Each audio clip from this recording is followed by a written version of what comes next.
Essential phone. दोस्तों अगर आपको याद है, एंडी रोबिन्स जो कि एंड्रॉयड के फाउंडर थे, उन्होंने अपनी खुद की कंपनी स्टार्ट की थी एसेंशियल, और उन्होंने अपना एक फ़ोन निकाला था जिसका नाम था एसेंशियल PH1, जिसकी डिटेल्स कुछ ऐसी हैं। 5.7 इंचेस की एक quad HD plus LCD display थी, 185 ग्राम का था, ठीक है। क्वालकॉम स्नैपड्रैगन 835 CPU था, 4 GB की रैम, 28 GB की स्टोरेज, UFS 2.1 बेस्ड और 3040 mAh की बैटरी, और डुअल रियर कैमरा, और एक 8 मेगापिक्सल का फ्रंट कैमरा, और वो पहला नॉच वाला फ़ोन था। और दोस्तों ये उस समय है जब नॉच वाले फ़ोन नहीं आया करते थे, जैसे कि सैमसंग गैलेक्सी S8। अब दोस्तों ये जो फ़ोन है वो उतना सक्सेसफुल नहीं रहा, आप इसे फ्लॉप भी कह सकते हैं, क्योंकि ये फ़ोन बाहर से मटेरियली तगड़ा था, बहुत अच्छे चीज़ों का यूज़ किया गया था और बहुत सारे वादे भी किए गए थे, बट जो सॉफ्टवेयर वाइज है वो दोस्तों इसका काफ़ी वीक पॉइंट था। और दोस्तों इसकी जो प्राइसिंग थी वो लगभग $700 थी उस समय में, क्योंकि दोस्तों सैमसंग गैलेक्सी S8 से कम्पीट करता था। अब दोस्तों थोड़ा फ़ोन के डिटेल्स के ऊपर बात करें तो दोस्तों ये ओवरऑल सही है, मतलब ठीक है जो डिटेल्स हैं। और अब जो सॉफ्टवेयर वाली बात है वहाँ पर आके अटकती है फ़ोन। और दोस्तों इस फ़ोन के फेलियर का कारण भी यही डिपार्टमेंट था। सॉफ्टवेयर पहले पॉइंट की बात करूँ तो दोस्तों एसेंशियल कोई ऐसा ब्रांड है जिसके लिए लोग तुरंत ही $700 पे कर दें। दोस्तों $700 काफ़ी बड़ी रकम होती है। और एसेंशियल जो एक न्यू ब्रांड है उसको सैमसंग गैलेक्सी और एप्पल के आईफोन से कम्पीट करना था। और दोस्तों ये जो नीश मार्केट है उसमें यार सर्वाइव करना काफ़ी मुश्किल है तब तक आसपास ब्रांड वैल्यू ना हो। और देखा जाए कि एसेंशियल के पास ऐसा कुछ नहीं था। और दोस्तों ये जो प्राइसिंग है वो जब तक नीचे नहीं जाती तब तो लोग दोस्तों खरीदते ही नहीं हैं, और ये कलेक्टर्स चॉइस बनी होती है, क्योंकि सब बहुत कम लोग इस कीमत को अफोर्ड कर पाते हैं। और दोस्तों दूसरा कारण है, देखने में दोस्तों ये फ़ोन काफ़ी तगड़ा दिखता था, काफ़ी गॉर्जियस था, और दोस्तों इसमें सिरेमिक बैग भी था और अलग अलग कलर से भी मिलता था। और दोस्तों इसमें 2 चीज़ों की कमी थी, एक क्विक चार्जिंग का सपोर्ट और वायरलेस डॉक जो इनके द्वारा आने वाला था वो कभी नहीं आया। और दोस्तों ना तो ये वाटर रेजिस्टेंट था और ना ही इसमें हेडफोन जैक था। जी हाँ, उस समय काफ़ी ट्रेंड हुआ करता था हेडफोन जैक का, लेकिन उस समय इसमें हेडफोन जैक ही नहीं था। और इन चीज़ों ने दोस्तों लोगों को सिर्फ एंड्रॉयड और जो फाउंडर है उनके नाम पे फ़ोन को लेने के लिए मजबूर कर दिया था। और ये दोस्तों एक काइंड ऑफ प्रीमियम फ्लैगशिप जैसा था। और दोस्तों दूसरे कारण जो बताए जा रहे हैं रिपोर्ट्स के द्वारा कि दोस्तों ये बगी था और इसमें लैग्स वो करते थे, और दोस्तों ये ऑप्टिमाइजेशन था वो काफ़ी कमज़ोर था। जैसा कि आप इमेज में देख सकते हैं दोस्तों ये फ़ोन कैमरा नॉच तक के लिए भी ऑप्टिमाइज नहीं है, क्योंकि इसका दोस्तों कंप्यूटर पिक्सल 2 XL एप्पल के आईफोन्स और सैमसंग के S8 सीरीज़ थी।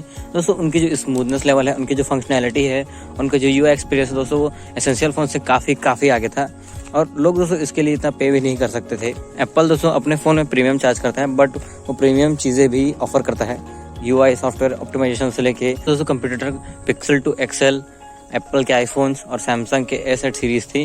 दोस्तों उनकी जो स्मूथनेस लेवल है, उनकी जो फंक्शनैलिटी है, उनका जो UI एक्सपीरियंस है दोस्तों वो एसेंशियल फ़ोन से काफ़ी आगे था, और लोग दोस्तों इसके लिए इतना पे भी नहीं कर सकते थे। एप्पल दोस्तों अपने फ़ोन में प्रीमियम चार्ज करता है, बट वो प्रीमियम चीज़ें भी ऑफर करता है, UI सॉफ्टवेयर ऑप्टिमाइजेशन से लेके हार्डवेयर तक। वहीं दोस्तों सैमसंग का भी सेम केस है, पिक्सल टू पिक्सल भी सेम चीज़ें ऑफर करता था।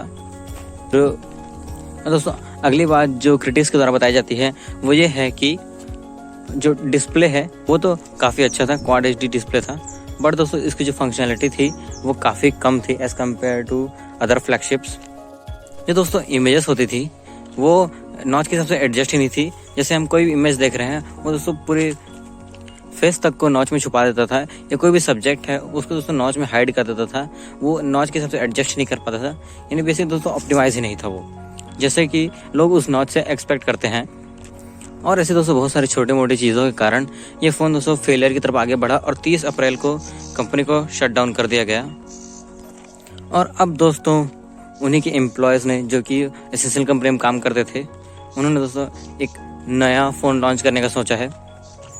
और ये फ़ोन दोस्तों एसेंशियल ब्रांडिंग के अंदर नहीं होगा, बल्कि एक नई कंपनी को इस्टेब्लिश किया गया है जिसका नाम है ऑसम।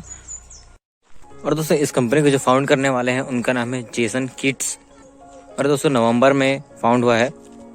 जेसन किट्स दोस्तों एसेंशियल फ़ोन के CEO थे, और करीब 8 एम्प्लॉयज़ को एसेंशियल कंपनी से लिया गया है। और दोस्तों एंडी रोबिन्स इस कंपनी का भी पार्ट नहीं है, और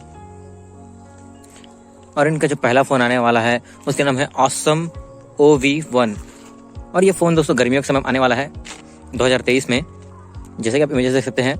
और बताया जा रहा है कि यार ये सिक्योरिटी के ऊपर फोकस्ड फ़ोन होगा, और एंड्रॉयड से 100 टाइम्स ज़्यादा सिक्योरिटी होगी। ऑल्दो ये एंड्रॉयड के ऊपर बेस्ड होगा, बट कंपनी ने कहा है कि एंड्रॉयड के मुकाबले ये जो फ़ोन होगा वो अपने आप को डेवलपर लेवल तक को एडजस्ट कर पाएगा, जैसे कि GPS और कैमरास हैं जो प्राइवेसी के ऊपर सबसे ज़्यादा कंसर्न होते हैं, उनको ऑटोमेटिकली टर्न ऑफ कर देगा। ये बैकग्राउंड में उसको कोई डिटेल्स नहीं खींच पाएगा, जो कि दोस्तों सिक्योरिटी के लिए थ्रेट हो सकते हैं। और दोस्तों कंपनी के मुताबिक ये MWC 2022 में फरवरी में जो होने वाला है उसमें अनाउंस हो जाएगा। और इस फ़ोन की जो प्राइसिंग होगी वो $1000 के अंडर होगी। और 7 से 8 फ़ोन कंपनी लॉन्च करने वाली है और साथ ही साथ कुछ गैजेट्स आने वाले हैं। तो दोस्तों देखने वाली बात यह है कि ये प्रोडक्ट्स फिर से फ्लॉप होते हैं या एक हिट साबित होते हैं। Thank you.